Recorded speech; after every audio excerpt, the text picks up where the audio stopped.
If you feel overwhelmed by either the mental or the physical load with all that you are juggling right now in life, you are going to be blown away with our guest today here on the show.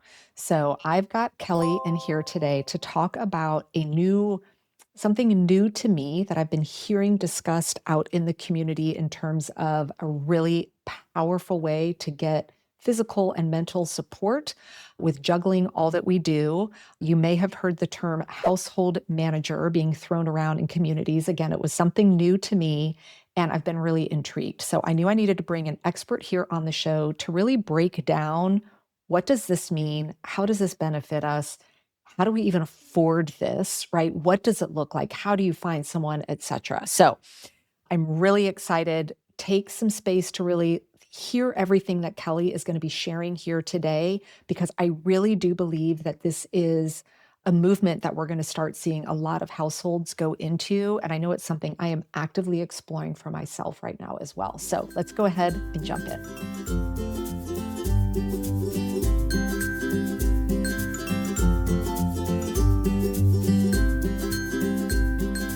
All right, everyone, welcome back to Work Life Harmony. Oh my goodness, I've been counting down the minutes for today's interview. I'm going to be fully transparent. This is 100% selfish for me to have Kelly on the show because my dream for 2026 is to hire something called a household manager. I know very little about it, but I know I need this. And Kelly is an expert in this space. So, Kelly, I would love it if we could kick things off by having you introduce yourself, tell us about your company, Sage Haus, and then I'd really love to kick things off with what are we even talking about when we're talking about a Yeah. household manager, and then we'll dive into all the nitty-gritty. Okay, perfect. That sounds like a plan. Well, I am excited to be here and to talk about this topic that is new for many people. Actually, I would say the majority. So let's get into it. So, hi, I'm Kelly Hubbell. I am the founder of Sage House, and Sage House was born from my own journey and my own experience as a very busy, overwhelmed mom of three. I now have a 6-year old, 4-year old, and 2-year old. My husband is a small business owner. He runs his own technology investment bank, travels a lot for client work. And I myself found myself at basically full burnout about 4.5 years ago when I was in my corporate sales role. And that's what led me to down a path of what kind of support does my family need? We live far from family. And after we had my daughter, our second child, I was at a breaking point. I felt like up until that point, I was really able to kind of hold it all together. I was the super mom, the do it aller, the like prepping healthy meals and making sure that everything was stocked in our home and and managing calendars and schedules, everything. Well, I like hit a breaking point, and I realized in that moment so many things. One, like, how did I get here? And the answer to that, right, is well, society and culture has a huge play in that. And what do I want my life to look like and feel like?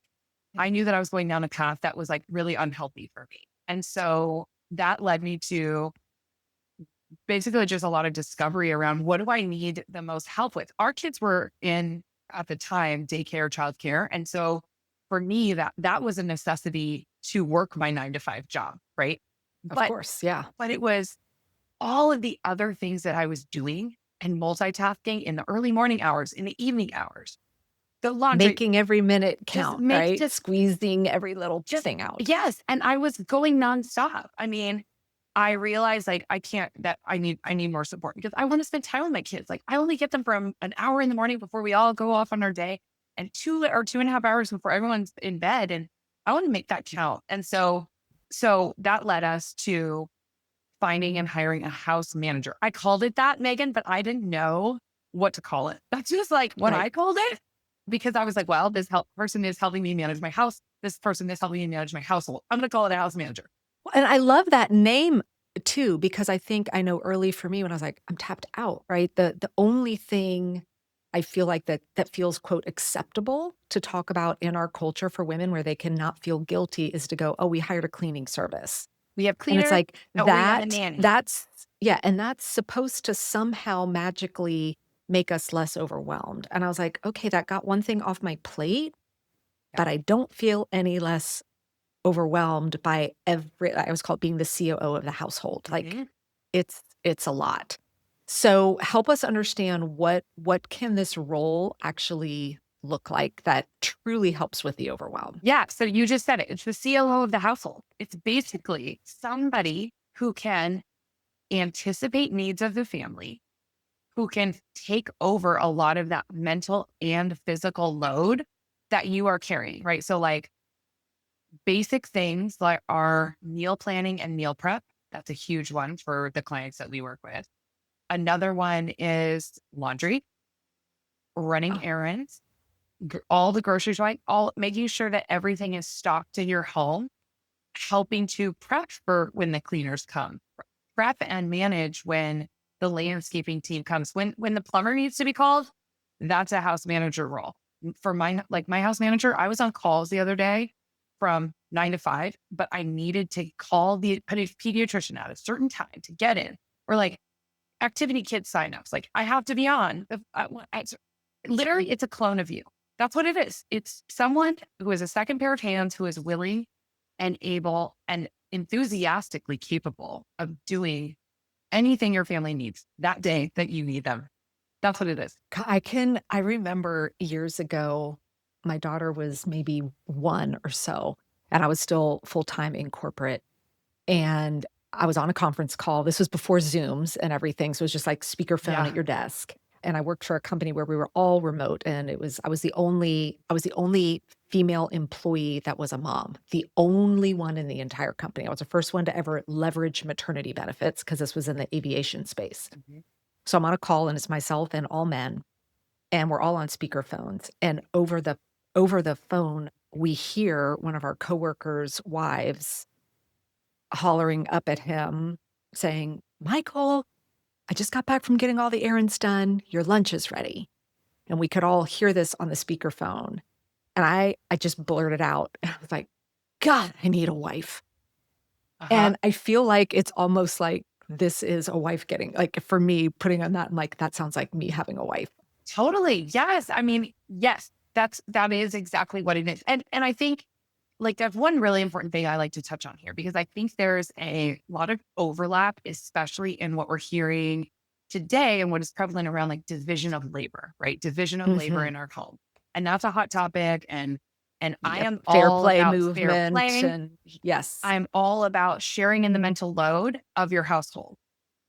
However, what I have found to be true is that no matter how well intentioned two partners can be in a marriage, in the partnership, they're splitting things up. It's not 50-50, but it's 60-40, and that works for them, whatever that is.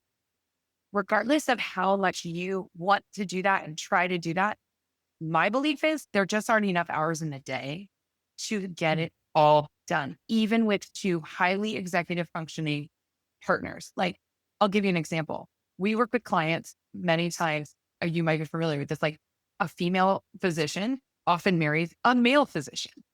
And we have a lot of clients like this. Where we're both physicians. We're literally out of our house Yeah. for all day because we're working on our patient workloads. And yet the lion's share of household tasks are still being, executed by the female physician. And she's basically coming to us and saying, like, hey, like we're trying to do our own division of labor. But what we're finding is like, we don't want to be up till midnight doing the laundry and folding it. We Right. actually, that's not healthy for us. Like, we Yeah. just need support in our home. And so that's my thing is like, even though it might be as equal as pie, you can still And leverage I support. think there's like validity in our home. The vast majority of it falls on me, not because my spouse isn't going to put me in coach, but his job is one that truly his phone is ringing at 6:30 in the morning, and it's a 6-day a week job. Mhm. And sometimes it's ringing all the way through at 8 o'clock at night. And it is not an environment where he can say, well, I need to step away for 3 hours to handle this pediatric. I mean, it's the way it is. Exactly. And I And feel the so, same way. Yeah. I'm kinda like, well, then it's not gonna get done if it's not me, but if I'm being honest, then it harbors resentment, right? Yes. It's like, well, man, and I was just sharing this on a call the other day. it was like the perfect storm just last week where because we're at back to school season and there's all the forms and you got to get the well check, all the stuff for that, along with the fact that there were some referrals that we've been waiting to get to go see specialists for, whatever's. They all hit in 1 week, along with the week that we needed to go my daughter her driver's permit. Mhm. And in 1 week, I tracked it last week, I spent 20 and a half hours managing appointments and being in the car Mhm. and on the phone Mhm. for only one child, and Mhm. that was just it's insane. Mhm. Yeah, it's insane. And then what happens is things start to fall off. And then you probably go down this, like for me, I spiral. So I go down this, I'm like, well, I Ooh, yeah. feel like I need more support, but like I'm not getting it from my spouse. So then I feel resentful, like you said. I feel angry. It's like because I'm doing everything. And if I can't hold it all together because I'm spending 20 and a half hours on this other thing this week, then like the wheels are falling off the bus. And like that's not what we want for our family. So yeah. No. So let's talk about probably the big elephant in the room. First of all, is let's talk about the finances behind this. Because the minute I hear that, I think, well, this is something that only the elite or the Mhm. super wealthy can have. Because I know instantly, I'm like, I don't know if we can afford a household manager. What are we talking about realistically on how investment for this, how you even start dipping your toe in the water? Is this a 40-hour a week gig? What does this look like? Yeah, let's talk about that. I love talking about this. So yeah, first of all, I felt the same way. I think we all have our own barriers to accepting support, whether that's a stigma, a feeling of guilt, Guilt. or financial. And so let's double click on the financial one. The first is I'm here to say this is not just for the Kardashians of the world to get the support that you need. And I'll tell you why. Because, and I'll give you a great example of my family. So we started really small. And I would say 80% of the clients I work with also start small. And what I mean by that is 8 to 12 hours a week of support in your home. And thinking about how do I fit that into my budget? I give a big range usually when I tell people like, what can I expect to pay for, a house manager? I give a big range and that 25 to $45 an hour. The reason that's a big range is It's because actually less than what I thought. and what we're seeing is that it's actually very, very typically around that same range as like what a nanny would be in a given area. Yep. But of course, it depends on where you live. It depends on how much experience someone has in the role. This is working backwards from, and again, financial decisions are so personal, right? Like for me and my family, Of course. we decided we were living on one income when we started doing this because we realized like we couldn't afford not to do this. My husband was starting his company.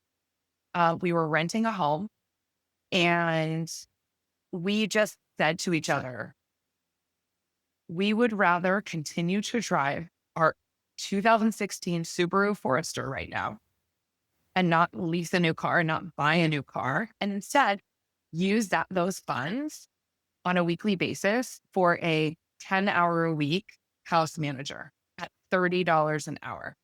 For our family at the time, it was a $300 a week commitment. And that for us Yeah. was a stretch, but it was doable. And then when we realized how much time we were getting back, how much mental space we were getting back and presence with our kids, it was worth its weight in gold.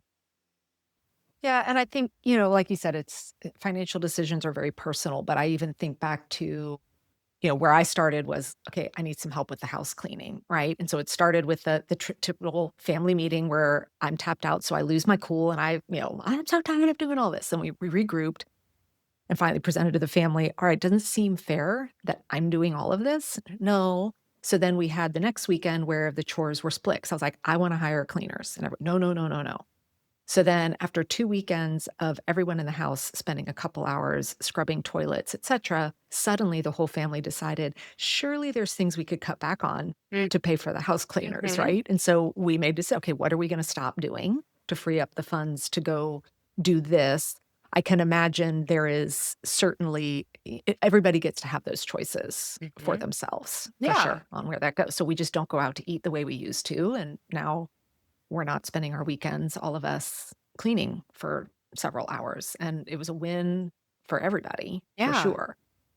Now, when I think about household manager, hypothetically speaking, Uh-huh. let's say you have a spouse that is very private, Hmm. very resistant on having someone that in the know Hmm. of the goings on. How do you have any advice on how we can approach this and have a conversation with someone that is very resistant, or the knee jerk reaction is, well, I'll just do those things then when you know, no, you won't. Like, Right. it's not going to happen. Yeah. Yeah. That's a really interesting one. I think I have a couple thoughts there. One is the way I've structured that in a similar scenario with clients before who do have you know, one person often working from home, wants more privacy. They don't necessarily want someone sort of like around when they're doing their day to day. Is I've structured it where it's like, okay, maybe we have somebody come during like very set hours less per week so that like things can still get done, but it's not as on a consistent basis. Some families we work with love having someone every day, unloading the dishwasher, taking out doing all those daily tasks. And they're like, I want someone for 4 hours a day to go do everything. So my house is reset every day. Other people are like, yeah, no, for me, it's like, I want once a week to make sure that the grocery pantry and household is stocked. And then I want one day of like all of the laundry gets done. And that's like, less time. I would Yep. say the other thing is this is a conversation that you would have with somebody that you're hiring, which is, hey, this is how our family operates. We are really private people.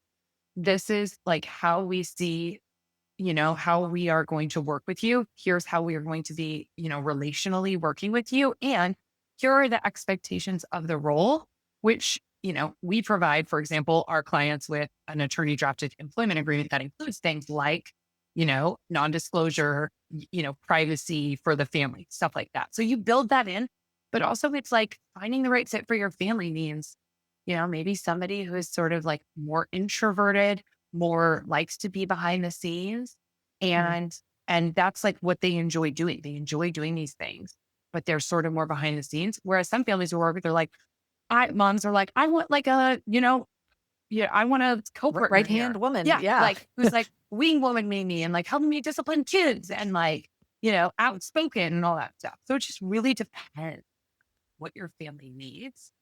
But But I I think it's love that doable. it's that flexible, that it isn't. So what I'm hearing, it's not this is what a household manager looks like, and it's either this or you don't have one. These are really kind of fluid depending upon needs of families as they do this. Totally fluid. And that's what we do. So my goal is to never be a transactional situation. So like the care.coms, the people who want to go and like find somebody on the care.coms or those platforms, great. Go, great. For me, and this is what we do at Sage House, is we work individually with families to learn everything about what they need. What are their routines and schedules and preferences, and how do they operate on a daily basis? And like, what is the type of person down to personality and characteristic trait that they're looking for? And then we go out and do our job and find that right fit and deliver two top candidates to the families that we work with. So like we're taking the load off of like all of that emotional and like very time intensive labor in going to find the right fit for a family. Okay, so if I am hearing you correctly, again, hypothetically speaking, Uh-huh. if I've been thinking about this for a while and I'm not ready to pull the trigger because I'm thinking, that's one more thing. Now I've got to sit and figure out, what do I want this person to do? How do I find them? How do I screen? How do I do all of that? Instead, I can go, hey, Kelly, Huh? I'm interested in really exploring the idea of bringing a household manager, and then you get in the driver's seat and guide the whole process Yep. all the way through. Exactly. That is what Sage House does? Literally, that's exactly what we do. We spend an hour together. Your time commitment is 1 hour spending time with me and my team to say, here's what we're looking for. Here's what my family needs. This is what we want it to look like. This is how much we want to pay this person. This is how we want to pay this person. And then we go do all the hard work and quite literally reach out to you and say, what's your availability like this week? We have 2 people we want you to meet. And then from Oh there, my we just walk goodness. step by step through the process with you. We run the most ultimate background check you could possibly ever get. Okay. Because we want to make sure that like our Yes. families are getting the best, most safest talent. So we run like a basically what would be a $750 background check for our clients. We call references on your behalf. We provide you with an employment agreement. And then you also get access to basically our onboarding package, which is all of the home systems and brain dumping everything on how you want your home to run so that when this person starts in the role, they take off running and they know They know what they're exactly doing. what days you do laundry on certain days, everything that you need to fill your grocery and pantry. I mean, every way how you like your home reset in every like room of the home. So yeah, you described that's exactly what we do. I mean, people don't just have like 40, 50, 60 hours to go like find the best fit for their family, especially if they're working. Yeah, because I can remember when my daughter was born and I knew I was going back to corporate and you were deciding what was our solution gonna be, and we finally landed on we wanted someone in the house with her instead of a external daycare, and I probably spent 60% of my 3 months of maternity leave Hmm. finding the person, Hmm. you know? It was exhausting, whereas if I had known I could have sat with someone and brain dumped, "Here's what I'm looking for," and then they just brought me the best of the best, like, that Hmm. would've my maternity might have been a little bit more relaxed and Exactly. enjoyable in that time. So, is this something that people can even start with at maybe just 4 hours a week? Is there any threshold of you've gotta be willing to invest in X amount of hours a week? Nope. We will work with a family who wants any number of hours per week. I think the least hours we've worked with a family is like 6 hours a week. They wanted help 6 hours a week. But then we work with families who need That's amazing. support all the way up to, 40 hours a week because they bring in household management, meal prep, childcare, and supervising kids in the afternoon when they're home from school between 3 and 5. Like they sort of bring in all of these aspects, and they're like, "Oh, this is a full time role." Yeah, because I mean, I think about if I'm bringing in someone that then is potentially taking over the cleaning part, right? Well, then the cleaning company goes and those hours get replaced by somebody else. Mhm. Or, when I think about, a lot of families I know that have a lot of different roles like that, it could potentially just be collapsed into one person, which is even easier than juggling lots of different folks. Totally. And that's like kind of our culture today has started. We have all of these little outsourcing services. Like you can outsource your laundry, you can get your groceries Mhm. delivered, you can have somebody walk your dog, you can do all these little things, but like all of that can add up to having one person help take care of your Yeah, family. because and I think about the time it takes to manage that many different Uh-huh. people, right? Okay, one last question, and it may be because I know you serve folks both the States and Canada, right? You Hmm. have clients in both. Is this or is it it depends. Is this a true employer-employee arrangement, or is this like an independent contractor, or does it vary? It totally varies, and it's up to our clients how they choose to move forward with the candidates that we provide. So we do provide, information, resources, and structure ideas for like, here's how you can do it. Here's how we've seen it structured before. You can W-2 this person, and here's all the, requirements around becoming a household employer. We've also seen people who primarily use a household manager in more like an executive assistant type Mhm. role, and they'll 1099 them or so it totally And that's all depends. part of how you help families understand the options and how that works as well? Yeah. And we Oh talk my about gosh, that. amazing. Mhm. Okay. Oh, Kelly, I will tell you again, guys, if it feels like I'm trying to have my own conversation with Kelly, I'm sure you probably got the gist. This is something I am really exploring for our family as we move into 2026.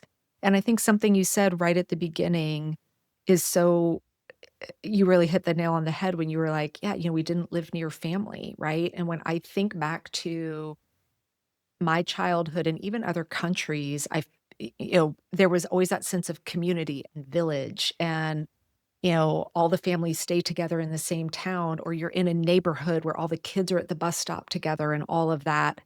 And that just seems to be getting further and further from our reality. Like, it was just a few years ago that my parents moved down here. So when I Mhm. was, navigating motherhood, I didn't have any family down here for support. And in my neighborhood, with the way North Carolina's schooling is, my street serves 3 different elementary schools. Mhm. So we don't even have the sense of, okay, all the kids in elementary school go to the bus stop. Yeah. No, there's 3 bus stops for 3 different public elementary schools. So it's just, I feel like this concept of community in the village and the support is getting harder and harder to find. And so I think this might be part of what that new support and help looks like now. Yes, and yeah, and absolutely agree. And you know what? Like it's an evolution of sort of our modern life, but that's okay. And I mean, our own house manager if is a member of our family. Like she really truly feels like a member That of our family, and we appreciate her so much, and we show our appreciation for her. And she is, the other moms on my street know her, and I run into people all the time who like, see her every day, and she is a part of our community very much. And I feel like she is really like giving our family in, especially in this season of life that we're in, just like exactly what we need as a family with young kids. And I will say, like, we work with families, of course, who don't have kids who need support in their sure. household because they travel all the time. We also work with people who have older kids because they're running around to all these activities and doing all this. So it's really like all of these different seasons of life that you're in are different, but you all like you need support in them. It just Yeah, it looks just gets different. to look different, and I love that you said they really become a member of your family. We had our I called her Grace's mom. I was like, I felt like the second mom sometime, but she was here for almost 5 years, while Grace before she went off to kindergarten, and now my daughter's 15 years old, and right now while we're recording this, she is out spending the day with her. She is still, even though she hasn't worked with us for 10 years, but they s she still comes by. They still spend afternoons together. Like, she still feels like a member of our family, and so I think that sometimes there's this stigmatism of this elitism almost when you have help like that, Mhm. but I love that you were sharing, no, like, they just get to be part of your whole It's family, really and I know we personal. certainly had that. Yeah, Yeah, it's yeah. really, really personal. And I think, yeah, I think that this is like the reason that this is sort of groundbreaking in itself is because up until this point, we've been told as moms, as females in our society, like it's okay if you have a nanny for, childcare. It's okay if you have cleaners. But no But one's that's really about it. that's it. Like no one's really said like it's so okay for you to have help with like prepping a meal or doing laundry or all of these other things. And I'm here to say, like, there Or are scheduling also, stuff, for the yeah, love of God, there are scanning the wonderful forms. people who want to help families in a holistic and personal way. And we're here to find those incredible people and match them with these amazing families that we work Oh, so important. All right, so I'm pretty sure everybody listening's like, "Yes, please." How do people get in touch with you? How do they learn more about this? Yeah. So you can go to our website, sagehouse.com. House is Now spelled spell house because it's, yeah, Haus. it's different. Yeah. Like the Haus, German so house. yeah, and we've got the link in the show notes Yeah. for So everybody. sagehouse.com. And for hiring services, so we work with 15 families a month. The best way to learn, everything about that is to schedule an informational call. I do 2 informational calls a week. And from there, you can sign up to work with us. We are right now like on a wait list. I think a lot of people are Bet. like, oh my gosh, I need this support by the time school starts. So all of a sudden last week I had like 7 clients sign up. Sure. And then we also offer a digital course and playbook called the Home Systems Digital Course. And this is really for families who like have support. So they've either found a house manager on their own or they have a nanny that they kind of want to transition into more of a holistic role. They have some sort of support. They even might have in laws helping them, or they have support, but they are really looking for ways to streamline it and build better So good. systems to make it more effective and efficient and really get the mental load out of their head. So those are the kind of 2 things. And by the way, like all of our clients who work with us get the home systems and as a part Oh, of their nice. onboarding. So those are Okay. kind of the 2 things we do. I'm on Instagram at my Sage House. You can find me there or on LinkedIn. And yeah, I mean, my goal is like I pivoted from my corporate career 15 months ago. I went full time on Sage House, and I gotta say, like, I am just so fired up and fulfilled by helping families find the support they need because it I was bet. so life changing for me and my family. And now I'm like on a mission to help other families find this. And it is a really, really And fun. normalize it, like, Yes. normalize it, right? So, oh, thank you so much for being here. I have learned so much today, and hopefully this concept of household manager can just start to become a normal part of conversation, something people are exploring. So, folks, if you are thinking, yes, please make sure you reach out, get your call booked, get on the wait list. And I'm sure you will be hearing from me very soon, Kelly. So, thank you so much for being here. Awesome. I can't wait. Thanks for having me.